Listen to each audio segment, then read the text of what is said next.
ప్రస్తుతం మనతో పాటు మాట్లాడడానికి స్టూడియోలో మనకి శివకుమార్ గారు ఉన్నారు, కాంగ్రెస్ టీపీసీసీ స్పోక్స్ పర్సన్. నమస్కారం అండి.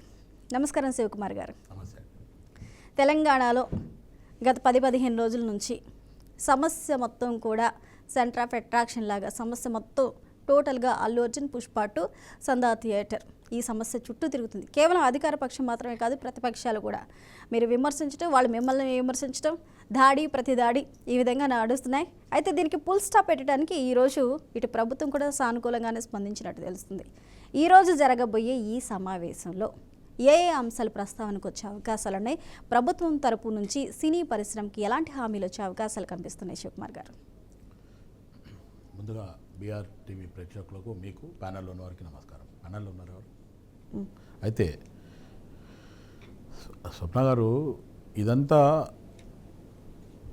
ఏదైతే అల్లు అర్జున్ సినిమా పుష్ప 2 సబ్జెక్ట్కి వచ్చేవరకు ప్రభుత్వం అన్ని రకాలుగా వాళ్ళకు రాయితీలు ఇవ్వడము, ప్రీమియర్ షో పెట్టడానికి అవకాశం ఇవ్వడము, లేదు అనుకుంటే ఫిలిం డెవలప్మెంట్ కార్పొరేషన్కి మద్దతుగా ఉండడము, తెలంగాణ రాష్ట్రంలో కాంగ్రెస్ పార్టీ ప్రభుత్వం వచ్చినాక ప్రభుత్వం తరఫుకెళ్ళి వాళ్ళకి ఏం ఇబ్బందులు లేకుండా చూడడం అనేది ముఖ్యమంత్రి రేవంత్ రెడ్డి గారు కానీ కాంగ్రెస్ పార్టీ కానీ అదొక నిర్ణయం తీసుకొని వాళ్ళకు అన్ని రకాలుగా రాయితీలు కూడా ఇవ్వడం జరిగింది. ఆ ప్రీమియర్ షో పెడితేనే ఆ ప్రీమియర్ షోలోనే వాళ్ళకి బెనిఫిట్ వస్తుందనే రకంగా కూడా తెలిసి కూడా వాళ్ళకు అవకాశం ఇవ్వడం జరిగింది.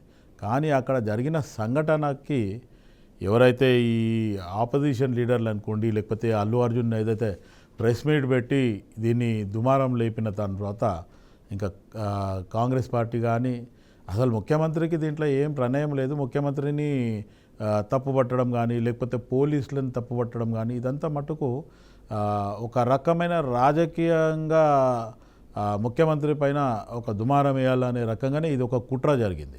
దాని తర్వాత ముఖ్యమంత్రి గారు అసెంబ్లీలో మాట్లాడిన తర్వాత ఎవరైతే అల్లు అర్జున్ మళ్ళీ ప్రెస్ మీట్ పెట్టడము, మళ్ళీ తర్వాత ఒక ఆడవిడ చనిపోయింది, రేవతి అనేట ఆమె.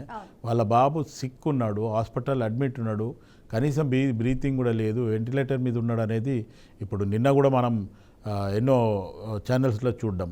ఇప్పుడు ఒక్క మిస్టేక్ జరిగింది, అక్కడ అమ్మాయి చనిపోయింది, ఒక ఆడావిడ అనేది సినిమా థియేటర్లో చెప్పిన తర్వాత కూడా ఇదే అల్లు అర్జున్ 2 hours 2.5 hours అండనే కూర్చొని పిక్చర్ చూడడము, ఏదైతే ప్రేక్షకులకు కానీ అభిమానులకు కానీ ఆ కేరింతలు పెట్టే రకంగా ఆయన అక్కడ చేయడం అది నిజంగా కూడా మంచి పద్ధతి కాదు. గతంలో చిరంజీవి అయినా సరే, మహేష్ బాబు అయినా సరే, వాళ్ళ సినిమాలలో కూడా కొన్ని జరిగినాయి.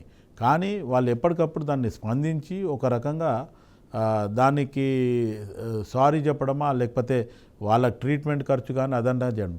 ఈరోజు ఇన్ని రోజుల తర్వాత ఇంత పెద్ద దుమారం లేపిన తర్వాత ఈరోజు మేము 2 కోట్లు ఇస్తామని అల్లు అర్జున్ వాళ్ళ ఫాదర్ అరవింద్, తర్వాత దిల్ రాజు గారిని మాట్లాడము.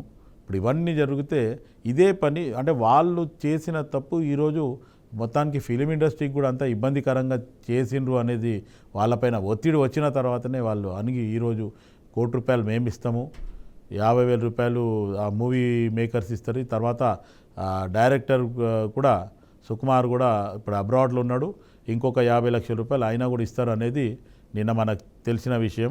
తర్వాత న్యూస్లో ఏదైతే కిమ్స్ హాస్పిటల్ దగ్గరికి వచ్చి వాళ్ళు మాట్లాడిన ప్రెస్ మీట్లో ఈరోజు 10 గంటలకు ఆల్రెడీ ముఖ్యమంత్రి కార్యాలయం నుంచి వాళ్ళకి అఫీషియల్ ఇన్ఫర్మేషన్ వచ్చినాకనే పోతామని చెప్పడం జరిగింది. ఇప్పుడు మీరు చెప్పిండ్రు ఆల్రెడీ 10 o'clock మంత్రులు కానీ ముఖ్యమంత్రి గారు కానీ లేకపోతే ఫిలిం సైడ్కి కూడా ఎవరెవరు పాల్గొంటారు అనేది ఇప్పుడు మనం తెలుసుకున్న విషయం.